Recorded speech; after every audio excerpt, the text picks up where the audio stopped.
Olá, nós vamos começar a tratar nesta videoaula a respeito de uma outra matéria que está dentro do assunto Normas Gerais de Direito Tributário, que é a sujeição passiva. A sujeição passiva, ela é um dos polos da chamada relação jurídico-tributária.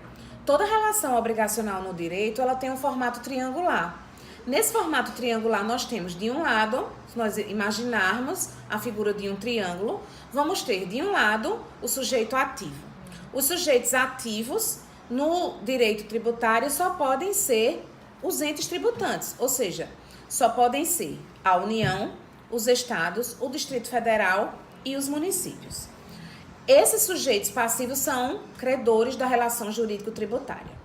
De um outro lado, estão justamente os direitos passivos, os sujeitos passivos, objeto da nossa aula de agora.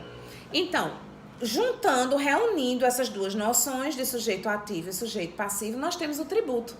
O tributo ele é calculado utilizando duas noções que são a base de cálculo e a alíquota. Então, calcula-se o tributo quando se encontra a alíquota, que é prevista pela norma do tributo, e a sua base de cálculo também é igualmente prevista por essa norma.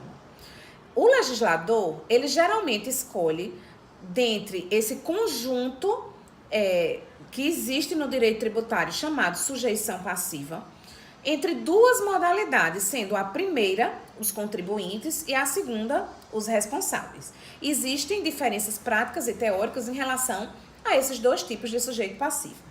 O legislador tributário ele é extremamente utilitarista. Observe que ele está guiado pela necessidade que o poder de tributar demonstra em relação à arrecadação. Então, como o desiderato, o objetivo principal do direito tributário, da administração tributária, é arrecadar, é levar os recursos aos cofres públicos, é muito importante que o legislador, quando ele tiver que escolher o sujeito passivo, se um contribuinte ou responsável, ele verifique quem é aquela figura que pode, com uma maior eficiência, trazer esse resultado de levar os recursos aos cofres públicos de maneira mais prática, menos custosa e mais ágil. Então, dentro desse universo, desse conjunto que são os sujeitos passivos, o legislador pode escolher. Número 1, o contribuinte. O contribuinte é aquela figura que pratica o fato gerador, como, por exemplo, no caso do Imposto sobre a Circulação de Mercadorias e Serviços, que é o imposto sobre a venda. O contribuinte será o próprio comerciante, vendedor da mercadoria. No caso de um prestador de serviços, temos o exemplo aqui da nossa universidade. A própria universidade, ela é o sujeito passivo da relação tributária, ou seja, ela pratica a prestação de serviços em relação aos alunos, bem como recolhe aos cofres públicos os valores devidos em relação a essa prestação. Então, o contribuinte é aquela figura que pratica o fato gerador previsto na lei que institui o tributo.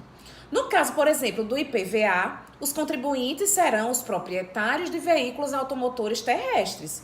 No caso do IPTU, serão os proprietários de imóveis localizados na zona urbana dos municípios. E assim, em todas as situações, quando quem pratica o critério material do fato gerador é também quem tem o dever de pagar, quem recebe do legislador essa obrigação de pagar, nós teremos a figura do contribuinte tributário.